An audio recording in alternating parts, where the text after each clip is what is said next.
Hey everybody, this is Alex Merced from alexmerced.com, and what I'm going to do is just have a thoughtful discussion about net neutrality. Now let's just talk a little bit about the issue itself, and then I'll give you kind of both sides of how libertarians have been discussing this issue over the last few days, ever since the big announcement. So the idea of net neutrality, okay, so there's the idea of net neutrality, and then there's the FCC rules of net neutrality. And oftentimes they get conflated, and when you argue against one, they think you're arguing against the other. The idea behind net neutrality just comes from the notion that we want to protect an open internet, meaning the reason is because an internet is essentially a super free marketplace where people can start a business, people can communicate with each other freely. It's sort of that open space that sort of democratizes everything because everyone can express themselves, everyone can begin their enterprise, the barriers to entry are low for starting those enterprises on the internet, etc. So people want to protect that. And the biggest concern, especially in the US, is that over time, for a variety of reasons, I wouldn't say I'm an expert on the exact history of this, but ISPs, internet service providers, so the people who actually provide you with internet services, has decreased. Partly due to government interventions, whether it be subsidies, protections, etc. And that's caused it to shrink to a small amount of firms, which is different. In that aspect is a lot different than a lot of other countries that may have more options as far as with your ISP. So in this case, generally the company who's providing you with your cable, since they are the ones who were given the permission to lay a lot of the cable to provide more high-speed type internet. Because again, you had a lot more ISPs when it was done over your phone cables because of just different rules regarding how phone cables were handled. But 56K internet was a lot slower. So the fear is, well, cable companies, and oftentimes they were also, not only were they cable companies, but they also own like content providers. They owned like actual like TV stations. They'd be thinking, so what started happening is that people started watching more and more TV over the internet. And then saying, you know what, do I really need a cable bill? So the fear was that these internet service providers who are losing money on the cable side of their business may decide to start throttling your ability to watch Netflix, Hulu, etc. in order for you to kind of force you to buy that cable package and spend more money. Or more perniciously to silence ideas that they don't like or silence products they don't like, basically control internet usage to their advantage. And since you may only have one other ISP to choose from, or in some places, no other ISPs to choose from, that basically consumers are left with sort of no other options. Okay, so basically the idea was there needs to be a way to kind of prevent that situation from happening. And, you know, news to me, there were situations where similar things had happened, where basically companies like Verizon did block things like Skype and other types of content and got sued on net neutrality grounds before the net neutrality rules existed in the US. Okay, so this is why people will cite that Verizon in their 2013 report said if it wasn't for net neutrality, we would have already blocked X, Y, and Z. Citing not necessarily the net neutrality rules because they didn't exist yet, but citing sort of the idea and the grounds of net neutrality in which a case was brought up against them, and I think thrown out. Again, I'm not a master historian on this, these particular cases and whatnot, but this is my understanding from all I've learned in the back and forth with people over the last several days.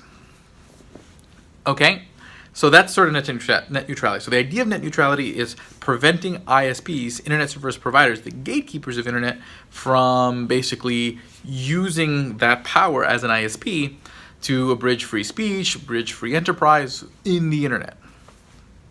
Okay, now that's a notion that I'm sympathetic with. I think generally everyone's sympathetic with the idea. Okay, everyone's sympathetic with the idea that we want the internet to be free and open and accessible.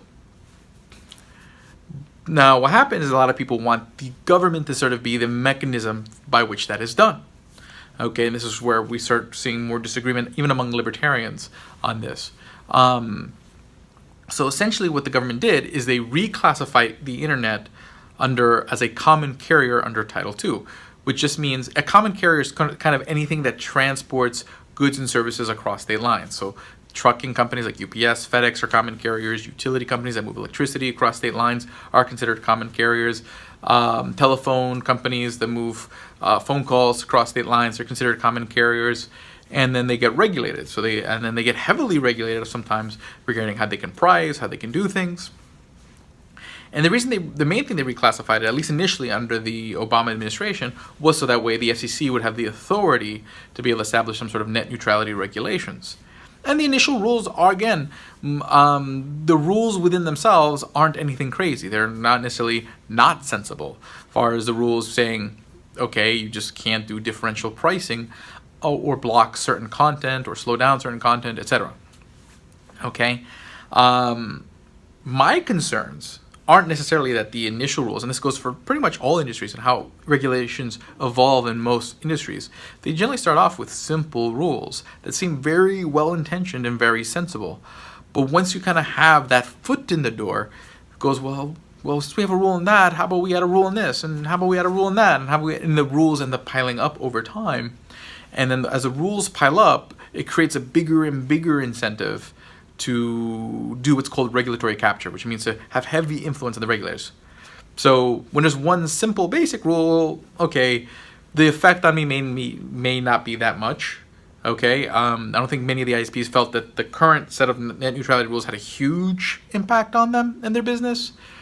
But the idea is, so in that case, the incentive to capture the regulator is a lot less.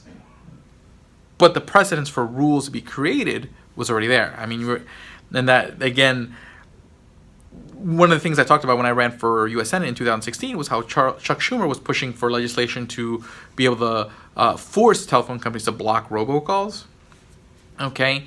Can you imagine? That would also technically create a precedent because, again, they would be using their authority over telephone companies and cell phone companies as common carriers to do that. Well, then they could essentially do something on the internet. That would also give a precedence for the government to be able to force the internet to block stuff. So it's not necessarily, the libertarian concern isn't necessarily what's happening now, but the doors that are open when you start looking at all these little doors that are opening at different angles. So again, the original sort of FCC regulations, again, may be kind of sensible, well-intentioned, but then you have this other, now that you've opened the door for government to regulate, and then now this other precedents being set separately through that sort of Chuck Schumer robocall bill, you're starting to see how these precedents can work together to create very dangerous situations in the future. Okay, so it's a slippery slope argument, and agreed that slippery slope arguments, you can make a slippery slope about anything a slippery slope. But I think this is a legitimate slippery slope, especially look at the evolution of regulation in other industries in the past. That the industries will become more complex, and again, as they become more complex, they economically affect companies more, which creates a bigger incentive for them to influence regulators. And once they capture the regulators, then they start really using the regulations to their advantage by basically pushing regs that don't hurt them as much as it hurts their competition. And that's essentially the libertarian fear. Other libertarians feel very passionate about the free and open internet, that they're okay with government intervention because they believe that free and open internet is worth, is the only way to protect that open internet because of sort of the government limiting of competition. So they're like, well, you know what? Because of this is the situation, we kind of have to allow the FCC. So because the government screwed up the internet market, we have to force the government. We need the government to fix it. Yeah, it's kind of like that whole saying where basically the government will break your legs, give you a crutch, and say, "Aren't you glad I'm here?" But that's sort of the other point of view that I'm hearing from a lot of libertarians who are actually very upset with me for criticizing net neutrality. And not criticizing net neutrality, but criticizing having government, per se, be the mechanism. There's all sorts of different ways it can be done. But the bottom line is this. There are alternatives, wireless. Again, a lot of times when I say, hey, let the market decide, it doesn't mean the market's going to automatically make things better. Oftentimes things have to get worse for them to get better. Things get worse, that creates the incentive to create the alternative. Okay, so essentially if, let's say, net neutrality is repealed and if things that people fear don't happen, then there won't be an incentive to create an alternative. But if the things that people worry about do happen, there'll be more and more of an incentive and a profit motive to create an alternative. But it won't happen overnight, granted. Okay, so you might have a bad period. That's always theoretically possible. But to me, preventing that process from happening at all is not necessarily a good thing, because you prevent that tug of war, that conflict that allows for market innovations to happen. The way the market kind of always circumvents even the worst regulations, even the worst market controls, even the worst cronyism, because as things get worse, people have an incentive to figure out how to make it better. So I still want that market process to play out. That's just me personally. The way I feel about markets is that they allow the incentives and they allow the knowledge production to kind of figure out what society needs. So governments can try to regulate markets to the best of their ability, but they create incentives to find solutions to getting around the government. Problem is, those resources could have been used for something else. That's why I would just prefer that the government was less or not involved. But that's just, again, full conversation. Does that mean you're not a libertarian if you took that net neutrality position, that pro-net neutrality position? No. I mean, I disagree with you, but if you're pretty much a libertarian on 90% of the other issues, then we have this one difference. I'm not going to sit there and say, oh, you're not a libertarian. Vice versa. If you take my position on it, okay, it doesn't make you a corporate shill. It just makes you someone with legitimate concerns over how things develop and how regulations develop. Just because the thing you're criticizing may seem sensible up front doesn't mean it doesn't open the door to worse things. And that's the thing I want people to understand. It's the libertarian concern oftentimes is when you give government an inch, they take a mile. And it doesn't happen overnight. Okay, the government we have now didn't happen overnight.